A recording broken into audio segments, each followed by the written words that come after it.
Hi, in this MuseumIndex Plus video we're going to look at data entry, so editing data in existing records, batch editing data across multiple records, and creating brand new records. So we'll start off, what we'll do is we'll just return to a set of records that I was looking at previously. It's 244 records resulting from an object search here.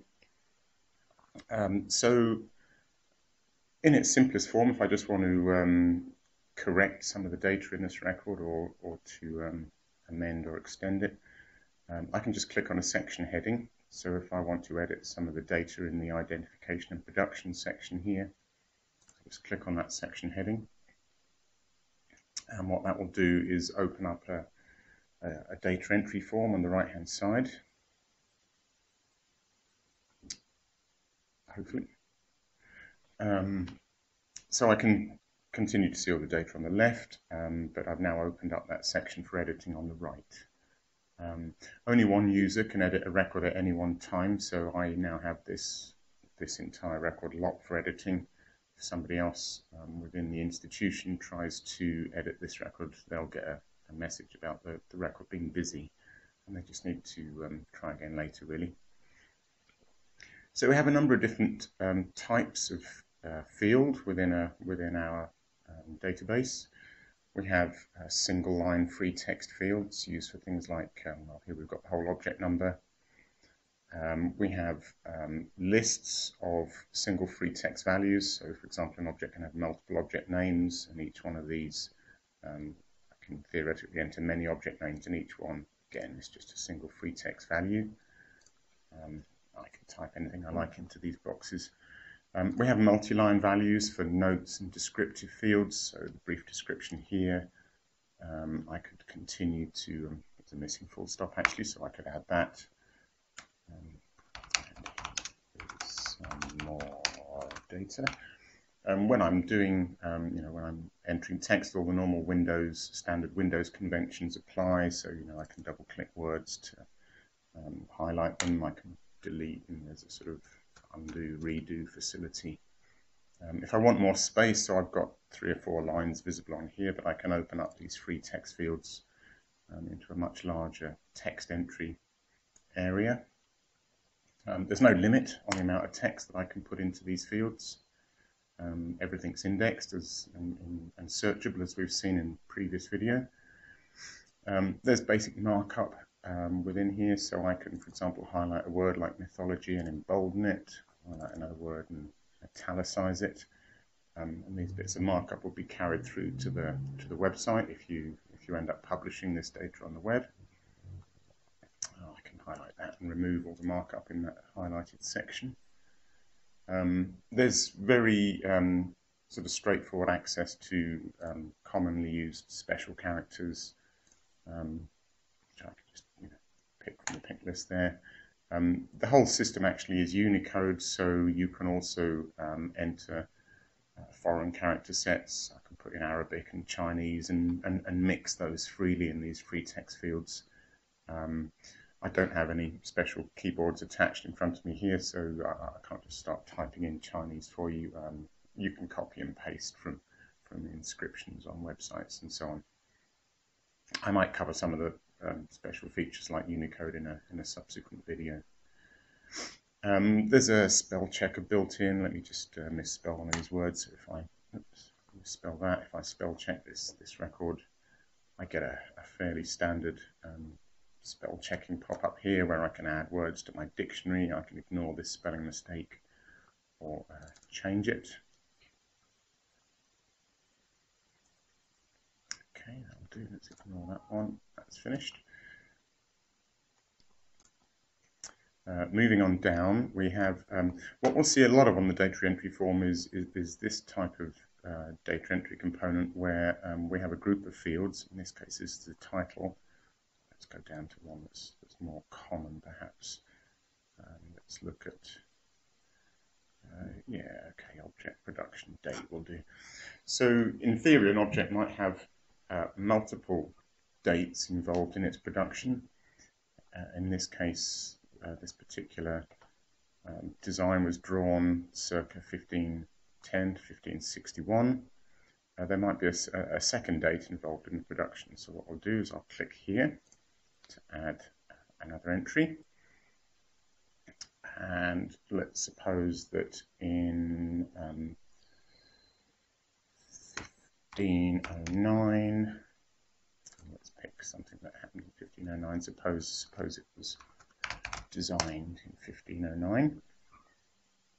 The designed field here is actually controlled by, in this case, a thesaurus of techniques, which is linked again to the art and architecture thesaurus that you learned from TGN, but you can create your own drop-downs or import other standard drop-downs for some of these fields. So we'll just pick designed in that case. And you can see now on the left here, let's just apply those changes to this record. We now have two dates involved in the production. So we have a date when it was drawn and a date when it was designed.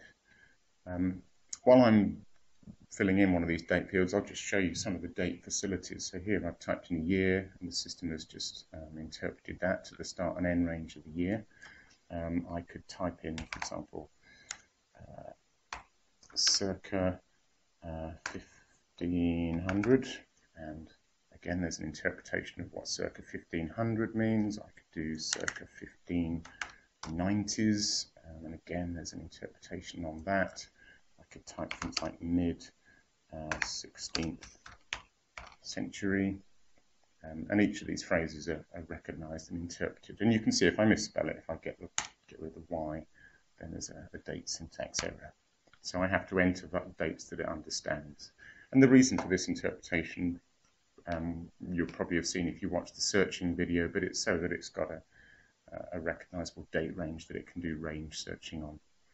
You can also adjust these date ranges, so if you want to enter the fact that it was designed in the mid-15th, 16th century, but you happen to know that it was no later than 1574, you can adjust the end range.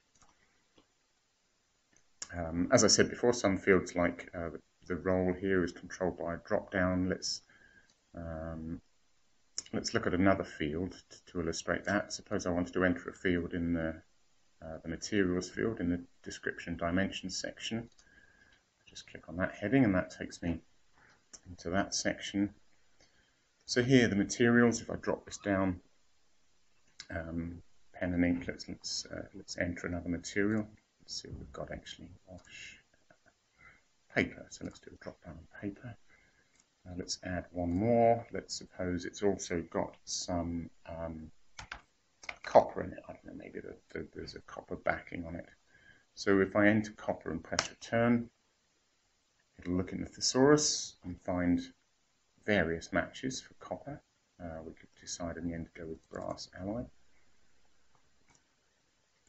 And you can see where that's linked into the thesaurus. So I've now linked that entry to brass.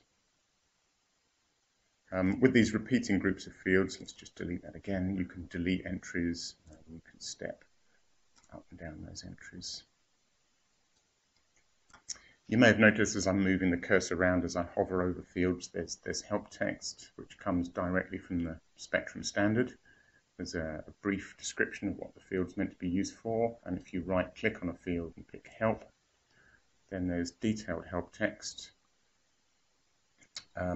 Most of this help text comes from Spectrum, the brief description, the detailed help text, examples of the sort of thing you might put in this field. If you have your own data entry guidelines that you want to use to sort of enhance the Spectrum help text, then you can add your own notes. So in this example of V&A, I've added an extra note saying that terms should be entered in lowercase. You can actually replace the entire chunk of Spectrum help text as well if you want, rather than just supplement it. You can also see in this help panel, you can see which particular authority is controlling this field. And every field in our database has a sort of internal field name, sometimes useful to know if you're building APIs or you're using a web toolkit to access this database, then it's often useful to know the internal field name as well. So we've looked at date field and thesaurus fields. Let's just have look at a few other examples. We have simple drop-down fields. So, for example, the way we enter dimensions, we separate. This comes from the spectrum standard. Separate out the dimension itself, the value, the measurement unit, and maybe a qualifier, a date when it was measured, and perhaps the part that was measured. Let's add another dimension to illustrate this. So if I add let's add a height. And what I'm going to do here is I'm just going to say that the height of this is 11, and we'll put inches in the measurement unit. I can type into these boxes, even though it's a drop down. If I type in something invalid, so if I put INX and try and save that, I'll get an error about an invalid dimension measurement unit, and I just need to correct that. Let's just apply this change. So over here now you can see that we've got a height of 11 inches, and because it knows about inches and values, and it knows how to convert inches to millimeters and things, you can see here it's done a conversion to a standard unit of measurement. That's sometimes very useful when you're searching. You don't know what units of measurement the curators might have used, but you can search in a standard way for objects of a certain dimension. Let's just have a little bit further. We've got another date field and a part. What other? Let's just see if we've got a few more examples. With inscriptions, we have, actually maybe production person's a better example of this. Inscriptions have an inscriber, which is controlled by personal authority. But let's go back to our production person here. So things like the names of people and the names of organizations are controlled by authority records.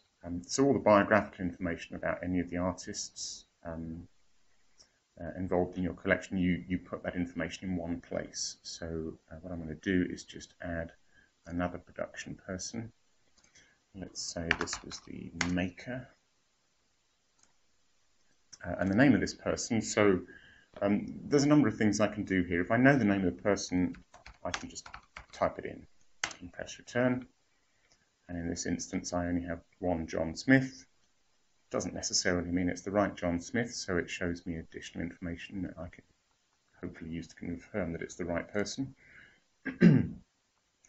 But perhaps I don't know, perhaps I only know the surname. Press Smith. Now I get a list. I can pick the correct Smith from this list. If I need to see some of the metadata associated with those people in more detail, then instead of typing the name in, let's just blank that again, what I can do is hit this button, which brings up a separate authority management application. So here what I can do is I can search for Smith in the surname, and this shows me a list of all the Smiths I have in my database. I can look at those individually, maybe use the biographical information to pick the right Smith. If this was the person I meant, I can just hit OK, and that copies that name back in. One other thing I wanted to show you while I was in there, if I go back to here,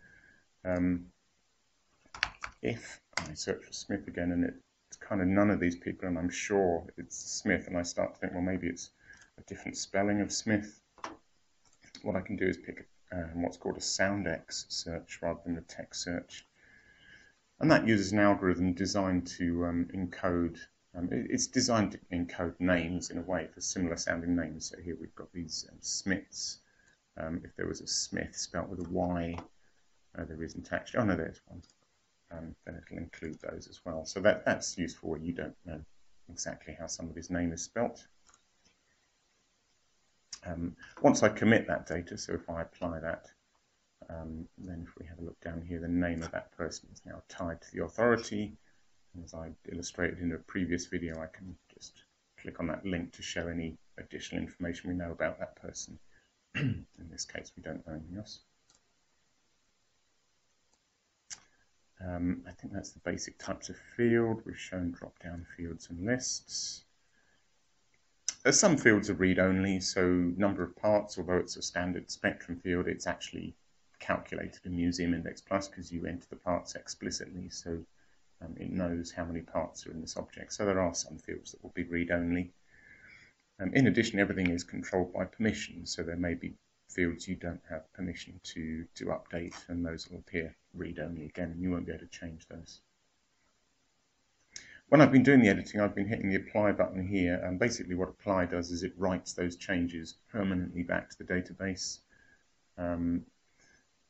which is useful if you're in a lengthy editing session and you don't want to lose your work, but you want to carry on, then you just hit apply at regular intervals. When you've actually finished, then you hit save, and what that does is it applies the last bunch of changes and goes back to my normal data display form, and it releases the lock on the record, so somebody else can now come along and edit this record. We'll have a quick look at doing some batch data entry, which is very similar to single record data entry. What we'll do, when we've got a search result like this down the bottom, we can mark records very easily. I can just right-click on these, and you'll see this little red dot, so I can mark one or more records. We'll just do these three. You can mark ranges as well, so if I mark that one and then I hold shift and mark that one, it'll mark that whole range. Let's just go back to those three. Then what I do, if I go into batch edit, then that will take me to the same data entry form we were looking at before. Let's pick a field that I want to batch edit across these records. Let's tell you what we'll do. Let's batch edit the condition code. So if we go to the condition section, some fields like this, where you have a repeating group of fields and a date, you're sort of recording them for historical. It's recording the condition changing over time. So in those cases, what we have is a change button. When I hit that, it does things like it fills in my name and today's date automatically.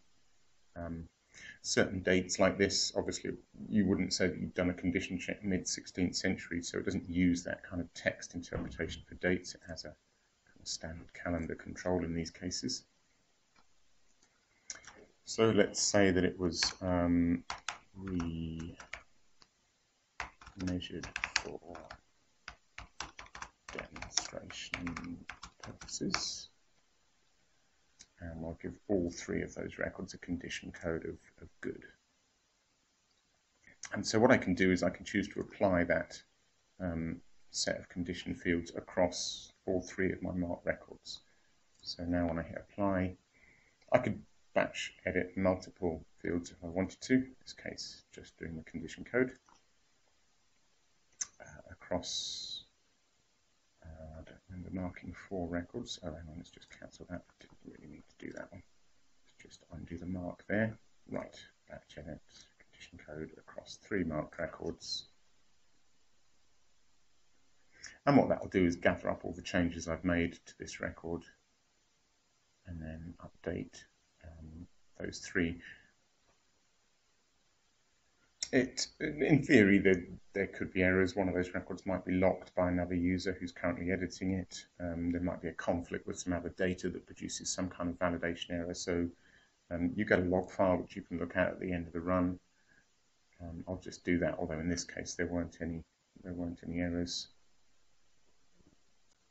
The log file is quite detailed in case you need to refer back to it, so it shows you what you did, and then a fairly detailed low-level view of exactly what data you updated and how that went.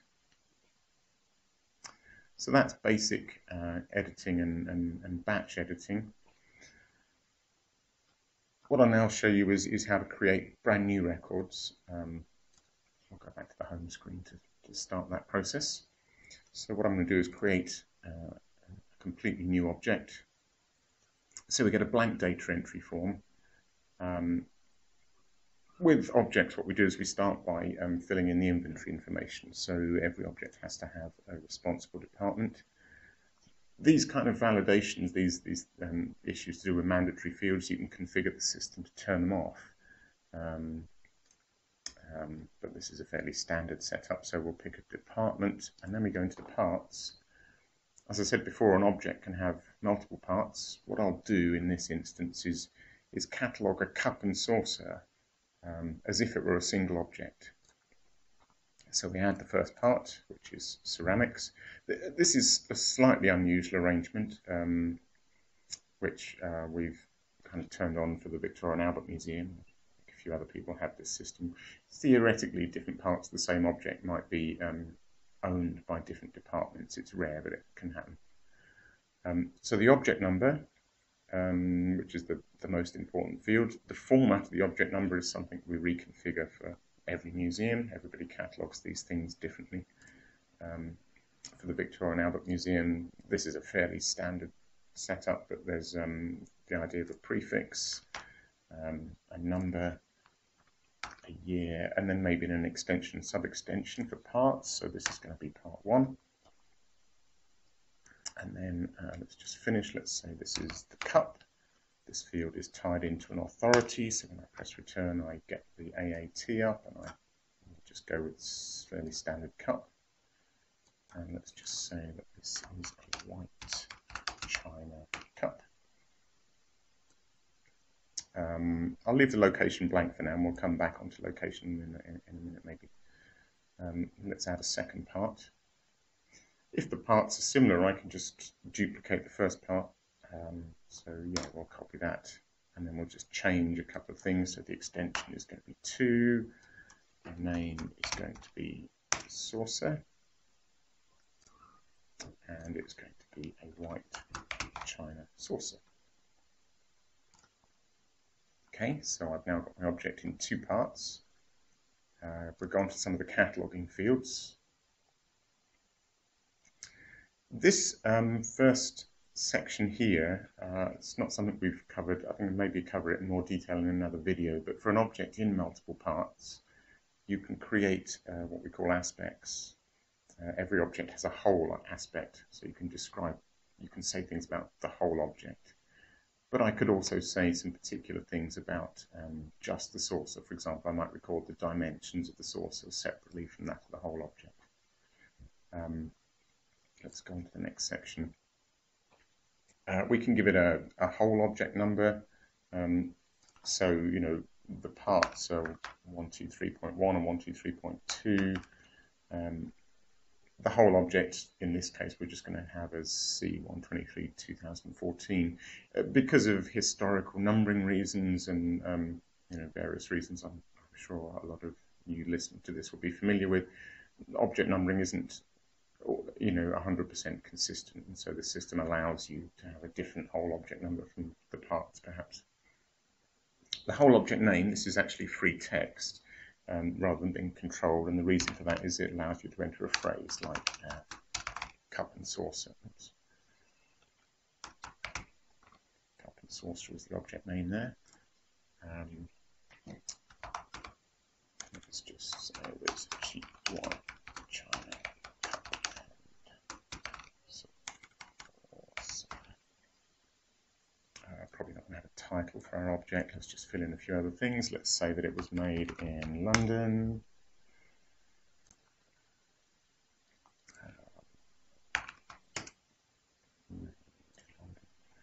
And let's give it a production date, late 20th century. We looked previously at entering information about a person.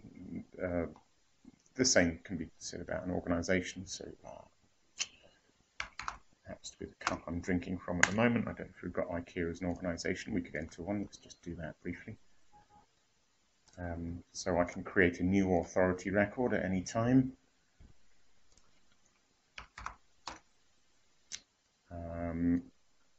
We can enter various information about the organisation itself.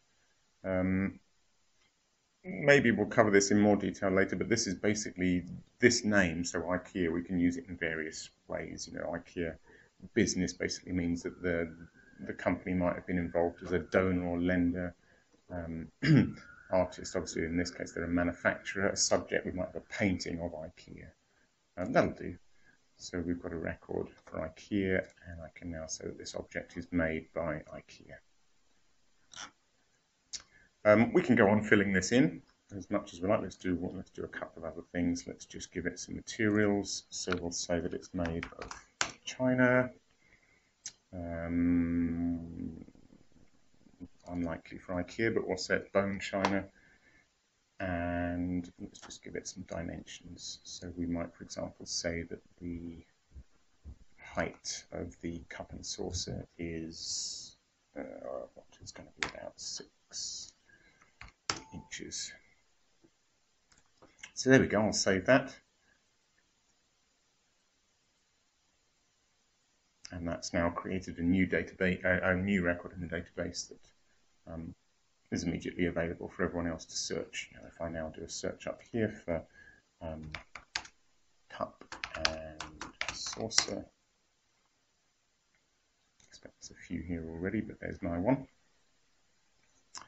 I think we'll probably come on to images in a separate video as well. What I'll do, because we're doing data entry, I will just cover annotations very briefly here. So if we come back to this record and just edit the condition,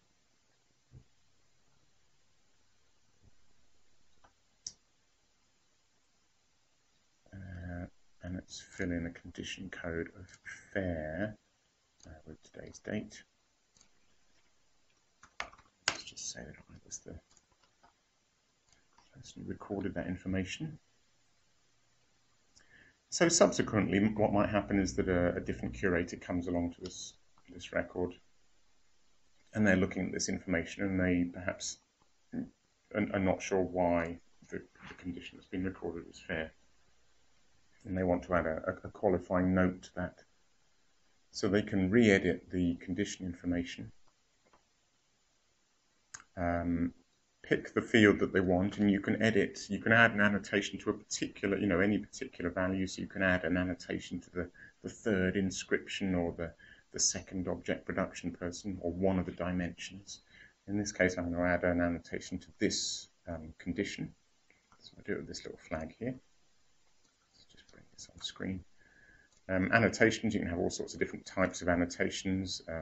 You can have translations into different languages. You can add images as annotations, and I'll cover that in a separate video on images. For now, I'm just going to add a note. This condition is questionable. Needs evaluating. Something like that, perhaps. You can see it's added the date, my user ID that I've logged in with, and the date. So if I save that now, I can see a little flag has appeared over here. Let me just save this record. When somebody else is looking at this information, they can see this little flag, and they can see there's an annotation on the condition, and they can just click here to bring that up. And this can become a list of annotations by different people over time, including images and supporting images and assets and translations and so on. Okay, I think that basically concludes this overview of data entry within MuseumIndex Plus. Thank you.